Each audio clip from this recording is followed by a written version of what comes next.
ಮುಸ್ಲಿಮರ ಸ್ವಾತಂತ್ರ್ಯದ ನೆತ್ತರ ಋಣಭಾರವ ಮರೆತು ಬಿಟ್ರ ಡಿ.ಕೆ. ಶಿವಕುಮಾರ್. ನಮಸ್ಕಾರ ಸ್ನೇಹಿತರೆ, ಫಸ್ಟ್ ಕನ್ನಡಕ್ಕೆ ಸ್ವಾಗತ. ಇದು ಎಡಿಟರ್ ಸ್ಪೆಷಲ್. ಭಾರತದ ಸ್ವಾತಂತ್ರ್ಯ ಹೋರಾಟ ಅಂತ ನೆನಪಾದಾಗ ನಮಗೆ ತಕ್ಷಣ ನೆನಪಾಗೋದು ಅಹಿಂಸೆ, ಸತ್ಯಾಗ್ರಹ ಮತ್ತು ರಕ್ತದೋಕುಳಿ. ಆದರೆ ಆ ರಕ್ತದಲ್ಲಿ ಹಿಂದೂಗಳಷ್ಟೇ ಮುಸ್ಲಿಮರ ರಕ್ತವು ಬೆರೆತಿದೆ ಅನ್ನೋದು ಇತಿಹಾಸದ ಕಟು ಸತ್ಯ. 1947ರ ವಿಭಜನೆಯ ಕಾಲದಲ್ಲಿ ಪಾಕಿಸ್ತಾನದ ಆಫರ್ ಇದ್ದರೂ ಭಾರತವೇ ನಮ್ಮ ತಾಯ್ನೆಲ, ನಾವಿಲ್ಲೇ ಸಾಯ್ತೇವೆ ಅಂತ ನಿಂತವರು ಕೋಟ್ಯಂತರ ಮುಸ್ಲಿಮರು. ಇದು ಕೇವಲ ಒಂದು ಎಮೋಷನಲ್ ಡೈಲಾಗ್ ಅಲ್ಲ, ಇದು ಭಾರತದ ಸೆಕ್ಯುಲರಿಸಮ್ನ ಅಡಿಪಾಯ. ಸ್ನೇಹಿತರೆ, ಆದರೆ ಇಂದು ಅಂದರೆ 2026ರಲ್ಲಿ ಏನಾಗ್ತಿದೆ? ಸ್ವಾತಂತ್ರ್ಯದ ನಂತರ ದಶಕಗಳ ಕಾಲ ಕಾಂಗ್ರೆಸ್ ಪಕ್ಷದ ಬೆನ್ನಿಗೆ ಬಂಡೆಯಂತೆ ನಿಂತ ಮುಸ್ಲಿಂ ಸಮುದಾಯಕ್ಕೆ ಈಗ ಅದೇ ಪಕ್ಷದಲ್ಲಿ ಜಾಗವಿಲ್ಲವೇ?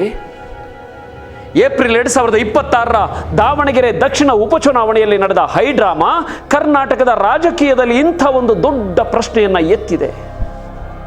ಟಿಕೆಟ್ ಕೇಳಿದ್ದಕ್ಕೆ ಕೇವಲ ಅಮಾನತು ಮಾತ್ರವಲ್ಲ, ಇಡೀ ಅಲ್ಪಸಂಖ್ಯಾತ ವಿಭಾಗವನ್ನೇ ವಿಸರ್ಜನೆ ಮಾಡಿ ನಾವಿಲ್ಲದಿದ್ದರೆ ನಿಮಗೆ ಗತಿ ಇಲ್ಲ ಅನ್ನೋ ಬ್ಲ್ಯಾಕ್ ಮೇಲ್ ದನಿಯಲ್ಲಿ ಗುಡುಗುತ್ತಿರುವ ಕೆಪಿಸಿಸಿ ಅಧ್ಯಕ್ಷ ಡಿ.ಕೆ. ಶಿವಕುಮಾರ್ ಅವರ ನಡೆ, ಸಾತನೂರು, ಕನಕಪುರ, ರಾಮನಗರದ ಮುಸ್ಲಿಮರು ಓಟಿನಿಂದಲೇ ದಶಕಗಳಿಂದ ಗೆದ್ದು ಈಗ ಆ ಋಣಭಾರವನ್ನು ಮರೆತಿರುವ ಮಾತಿನ ಹಿಂದಿನ ಕುತಂತ್ರವೇನು? ಕಾಂಗ್ರೆಸ್ ಮುಸ್ಲಿಮರನ್ನು ಕೇವಲ ವೋಟ್ ಬ್ಯಾಂಕ್ ಆಗಿ ಮಾತ್ರ ನೋಡ್ತಿದ್ಯಾ? ಬನ್ನಿ, ಇಂದಿನ ಎಪಿಸೋಡ್ನಲ್ಲಿ ಮುಸ್ಲಿಮರ ಐತಿಹಾಸಿಕ ತ್ಯಾಗ ಮತ್ತು ಇಂದಿನ ಕಾಂಗ್ರೆಸ್ನ ಅಸಲಿ ಸಾಫ್ಟ್ ಮನುವಾದದ ಸತ್ಯವನ್ನು ಬಿಡಿಸಿಡೋಣ. ಇತಿಹಾಸದ ಪುಟಗಳಲ್ಲಿ ಮುಸ್ಲಿಮರ ರಕ್ತದ ಗುರುತು. ರಾಜಕೀಯದ ಇಂದಿನ ಕೊಳೆಯನ್ನು ನೋಡುವ ಮುನ್ನ ಸ್ವಲ್ಪ ಇತಿಹಾಸದ ಪುಟಗಳನ್ನು ತಿರುಗಿಸೋಣ. 1857ರ ಮೊದಲ ಸ್ವಾತಂತ್ರ್ಯ ಸಂಗ್ರಾಮ, ಇದನ್ನು ಕೇವಲ ಸಿಪಾಯಿ ದಂಗೆ ಅಂತ ಬ್ರಿಟಿಷರು ಕರೆದರು. ಆದರೆ ಇದು ಬ್ರಿಟಿಷ್ ಆಳ್ವಿಕೆಯ ವಿರುದ್ಧದ ಅತಿ ದೊಡ್ಡ ಕ್ರಾಂತಿ. ಇದರಲ್ಲಿ ಮುಂಚೂಣಿಯಲ್ಲಿದ್ದವರು ಯಾರು ಗೊತ್ತಾ? ಬಹದ್ದೂರ್ ಶಾ ಸಫರ್, ಮೌಲವಿ ಅಹಮದುಲ್ಲಾ ಶಾ, ಬೇಗಂ ಹಜರತ್ ಮಹಲ್ ಸೇರಿದಂತೆ ಸಾವಿರಾರು ಮುಸ್ಲಿಮರು ನೇಣುಗಂಬಕ್ಕೇರಿದರು. ಇನ್ನು 1919ರ ಖಿಲಾಫತ್ ಚಳವಳಿ, ಗಾಂಧೀಜಿಯವರ ಜೊತೆ ಹೆಗಲಿಗೆ ಹೆಗಲು ಕೊಟ್ಟು ನಿಂತವರು ಅಲಿ ಬ್ರದರ್ಸ್, ಮೌಲಾನಾ ಮುಹಮ್ಮದ್ ಅಲಿ ಮತ್ತು ಶೌಕತ್ ಅಲಿ. ನಿಮಗೆ ಗೊತ್ತಾ ಸ್ನೇಹಿತರೆ, ಅವರ ತಾಯಿ ಬಿಯಮ್ಮ ರಾಜಕೀಯಕ್ಕೆ ಧುಮುಕಿದ ಮೊದಲ ಮುಸ್ಲಿಂ ಮಹಿಳೆಯರಲ್ಲಿ ಒಬ್ಬರು. ಮಹಾತ್ಮ ಗಾಂಧಿಯವರು ಇದೇ ಖಿಲಾಫತ್ ಚಳವಳಿಯನ್ನು ಹಿಂದೂ ಮುಸ್ಲಿಂ ಏಕತೆಯ ಸೇತುವೆಯಾಗಿ ಬೆಂಬಲಿಸಿದರು.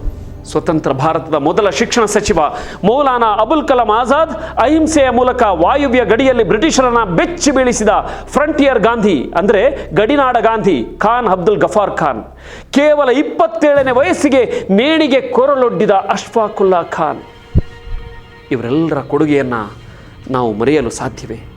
ಇನ್ಕ್ವಿಲಾಬ್ ಜಿಂದಾಬಾದ್ ಎಂಬ ಕ್ರಾಂತಿಕಾರಿ ಘೋಷಣೆಯನ್ನು ನೀಡಿದ್ದೇ ಮೌಲಾನಾ ಹಜರತ್ ಮೊಹಾನಿ. ನಮ್ಮ ಕರ್ನಾಟಕದ ಮರೆತು ಹೋದ ಮುಸ್ಲಿಂ ವೀರರು. ಇದೆಲ್ಲ ಉತ್ತರ ಭಾರತದ ಕಥೆ ಆಯಿತು. ನಮ್ಮ ಕರ್ನಾಟಕದ ಕಥೆ ಏನು ಅಂತ ನೀವು ಕೇಳಬಹುದು. ನಮ್ಮ ನೆಲದ ಮುಸ್ಲಿಮರ ಕೊಡುಗೆ ಕೂಡ ಬೆರಗುಗೊಳಿಸುವಂತಹುದು. ದಕ್ಷಿಣ ಭಾರತಕ್ಕೆ ಬಂದರೆ ಬ್ರಿಟಿಷರಿಗೆ ನಿದ್ದೆಗೆಡಿಸಿದ ಮೊದಲ ನಾಯಕರು ಮೈಸೂರಿನ ಹೈದರ್ ಅಲಿ ಮತ್ತು ಟಿಪ್ಪು ಸುಲ್ತಾನ್. ಟಿಪ್ಪುವಿನ ಮೈಸೂರು ರಾಕೆಟ್ ತಂತ್ರಜ್ಞಾನ ಬ್ರಿಟಿಷರ ಎದೆಯಲ್ಲಿ ನಡುಕ ಹುಟ್ಟಿಸಿತ್ತು. ಧಾರವಾಡದ ರಕ್ತಪಾತ. ಜುಲೈ 1, 1921ರಂದು ಧಾರವಾಡದ ಜಕಣಿ ಬಾವಿ ಬಳಿ ಬ್ರಿಟಿಷರು ಪ್ರತಿಭಟನಾಕಾರರ ಮೇಲೆ ಗುಂಡು ಹಾರಿಸ್ತಾರೆ. ಅಲ್ಲಿ ಸ್ಥಳದಲ್ಲಿ ಹುತಾತ್ಮರಾದ 3 ಯುವಕರೆಂದರೆ ಮಲಿಕ್ ಸಾಬ್, ಗೌಸ್ ಸಾಬ್ ಮತ್ತು ಅಬ್ದುಲ್ ಗಫಾರ್ ಚೌತಾಯಿ. ಇದು ದಕ್ಷಿಣ ಭಾರತದ ಜಲಿಯನ್ ವಾಲಾಬಾಗ್ ಎಂದೇ ಖ್ಯಾತವಾಗಿದೆ. ಮುಸ್ಲಿಂ ವೆಲ್ಲೂರಿ. ಮಂಡ್ಯದ ಗಂಜಾಂನ ಮುಹಮ್ಮದ್ ಅಬ್ದುಲ್ ವಾಹಿದ್ ಖಾನ್ ಬಾಲ್ಯದಲ್ಲೇ ಬ್ರಿಟಿಷರ ವಿರುದ್ಧ ಗುಡುಗಿದ ಧೀರ. BM ಇದಿನಪ್ಪ. ಕರಾವಳಿಯ ಈ ನಾಯಕ ಕೇವಲ ಸ್ವಾತಂತ್ರ್ಯ ಹೋರಾಟಗಾರರಲ್ಲ, ನಮ್ಮ ಕನ್ನಡ ಭಾಷೆ ಮತ್ತು ಸಂಸ್ಕೃತಿಯ ದೊಡ್ಡ ಪ್ರತಿಪಾದಕ. ಇಷ್ಟೆಲ್ಲ ತ್ಯಾಗ ಮಾಡಿದ ಸಮುದಾಯ ಪ್ರಜಾಪ್ರಭುತ್ವ ಬಂದ ಮೇಲೆ ಕೇಳಿದ್ದೇನು? ಕೇವಲ ಸಮಾನ ಹಕ್ಕು ಮತ್ತು ಪ್ರಾತಿನಿಧ್ಯ. ಆದರೆ ಇಂದು ಅವರಿಗೆ ಸಿಗುತ್ತಿರೋದೇನು? ದಾವಣಗೆರೆ ದಕ್ಷಿಣ ಉಪಚುನಾವಣೆ ಕಾಂಗ್ರೆಸ್ನ ಮುಖವಾಡ ಕಳಚಿದಾಗ. ಸ್ನೇಹಿತರೆ, ಈಗ ನಾವು ವಾಸ್ತವಕ್ಕೆ ಬರೋಣ. ಸಮಯ ಏಪ್ರಿಲ್ 2026.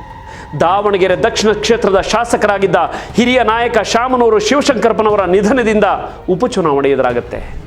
ಇಲ್ಲಿ ಕಾಂಗ್ರೆಸ್ ಟಿಕೆಟ್ಗಾಗಿ ಮುಸ್ಲಿಂ ಸಮುದಾಯದ ಪ್ರಬಲ ಬೇಡಿಕೆ ಇತ್ತು. ಕೆಪಿಸಿಸಿ ಅಲ್ಪಸಂಖ್ಯಾತ ವಿಭಾಗದ ಅಧ್ಯಕ್ಷ 2 ಬಾರಿಯ MLC ಕೆ ಅಬ್ದುಲ್ ಜಬ್ಬಾರ್ ಅವರು ಟಿಕೆಟ್ ಆಕಾಂಕ್ಷಿಯಾಗಿದ್ದರು. ದಲಿತರು, ಹಿಂದುಳಿದವರು ಬೇರೆ ಪಕ್ಷಗಳ ಕಡೆ ಮುಖ ಮಾಡಿದ್ರು ಕಾಂಗ್ರೆಸ್ನ ಕೈ ಬಿಡದೆ ನಿಂತ ಮುಸ್ಲಿಮರಿಗೆ ಈ ಕ್ಷೇತ್ರದಲ್ಲಿ ಟಿಕೆಟ್ ಕಾಳಿದ್ದು ತಪ್ಪಿ? ಪ್ರಜಾಪ್ರಭುತ್ವದಲ್ಲಿ ಜನಸಂಖ್ಯೆಗೆ ಅನುಗುಣವಾಗಿ ಪಾಲ್ ಕೇಳೋದು ಸಂವಿಧಾನಬದ್ಧ ಹಕ್ಕಲ್ಲವೇ? ಆದರೆ ಟಿಕೆಟ್ ಸಿಕ್ಕಿದ್ದು ಯಾರಿಗೆ?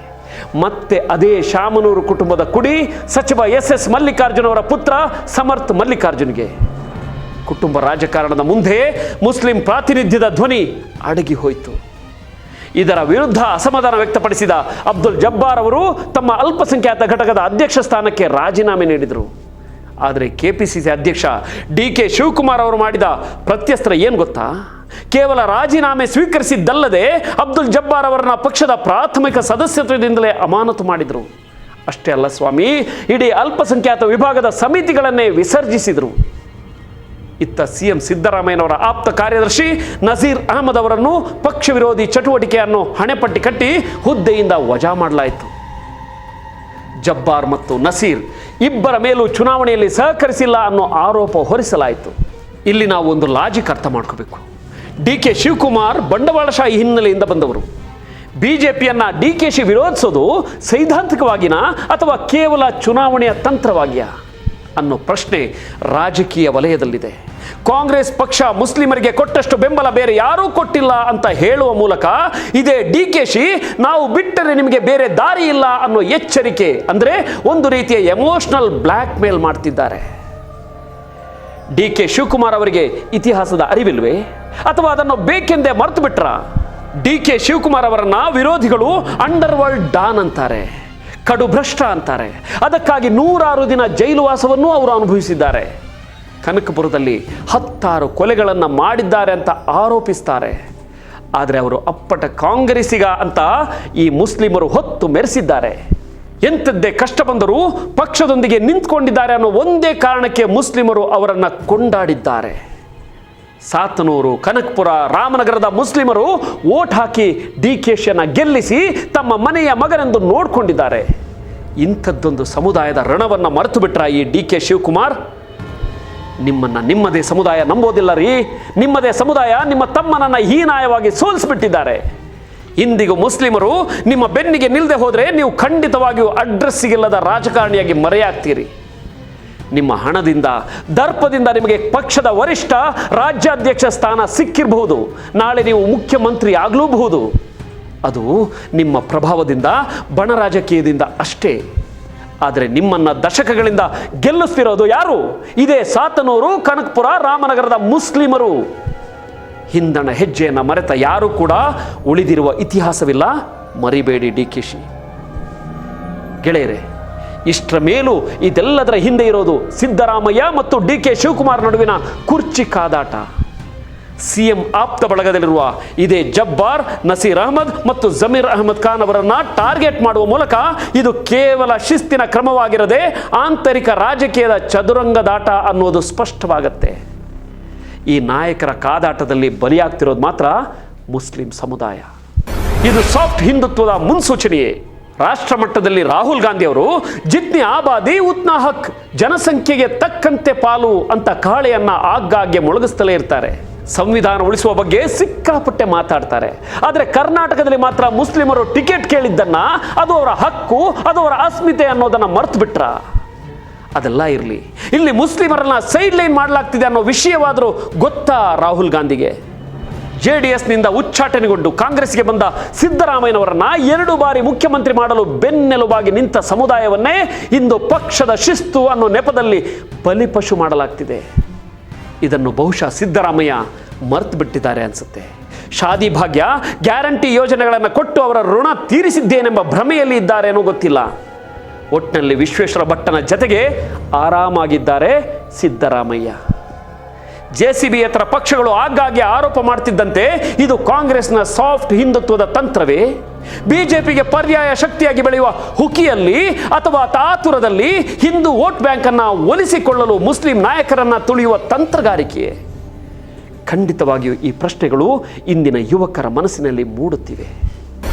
ಸೆಕ್ಯುಲರಿಸಂನ ನಿಜವಾದ ಸವಾಲು ಸ್ನೇಹಿತರೆ, ರಾಜಕೀಯ ಅನ್ನೋದು ಕೇವಲ ಸ್ವಾರ್ಥದ ಅಧಿಕಾರದ ಆಟವಾಗಬಾರದು. 1857ರಿಂದ ಹಿಡಿದು 1947ರವರೆಗೆ ಮುಸ್ಲಿಮರು ದೇಶಕ್ಕಾಗಿ ಪ್ರಾಣ ಕೊಟ್ಟಿದ್ದು ಇಂತಹ ತಾರತಮ್ಯದ ವ್ಯವಸ್ಥೆಗಾಗಿ ಅಲ್ಲ. ಟಿಕೆಟ್ ಕೇಳೋದು, ಪ್ರಾತಿನಿಧ್ಯ ಕೇಳೋದು ಭಿಕ್ಷೆ ಅಲ್ಲ, ಅದು ಪ್ರಜಾಪ್ರಭುತ್ವದ ಮೂಲಭೂತ ಹಕ್ಕು. ಕಾಂಗ್ರೆಸ್ ಪಕ್ಷದ ನಾಯಕತ್ವ ಈ ಅಸಮಾಧಾನವನ್ನು ಗಂಭೀರವಾಗಿ ಪರಿಗಣಿಸದಿದ್ದರೆ ಕೇವಲ ಒಬ್ಬ ನಾಯಕನನ್ನಲ್ಲ, ದಶಕಗಳ ಕಾಲ ಬೆಂಬಲ ನೀಡಿದ ಒಂದು ಇಡೀ ಸಮುದಾಯದ ವಿಶ್ವಾಸವನ್ನು ಶಾಶ್ವತವಾಗಿ ಕಳೆದುಕೊಳ್ಳುವ ಅಪಾಯವಿದೆ. ಭಾರತ ಎಲ್ಲರದ್ದು. ಈ ನೆಲದ ಕಣಕಣದಲ್ಲೂ ಎಲ್ಲರ ತ್ಯಾಗವಿದೆ. ಮುಸ್ಲಿಂ ಸಮುದಾಯವನ್ನು ಬರೀ ವೋಟ್ ಬ್ಯಾಂಕ್ ಆಗಿ ಬಳಸಿಕೊಳ್ಳುವ ಬದಲು ಅವರಿಗೆ ರಾಜಕೀಯ ನ್ಯಾಯ ಒದಗಿಸಿದರೆ ಮಾತ್ರ ನಾವು ನಿಜವಾದ ಸೆಕ್ಯುಲರ್ ಭಾರತದ ಕನಸನ್ನು ನನಸು ಮಾಡಲು ಸಾಧ್ಯ. ನಿಮ್ಮ ಅನಿಸಿಕೆ ಏನು? ಪ್ರಾತಿನಿಧ್ಯದ ಹಕ್ಕನ್ನು ಕೇಳೋದು ಪಕ್ಷ ವಿರೋಧಿ ಚಟುವಟಿಕೆ ಆಗ್ತದೆಯೇ?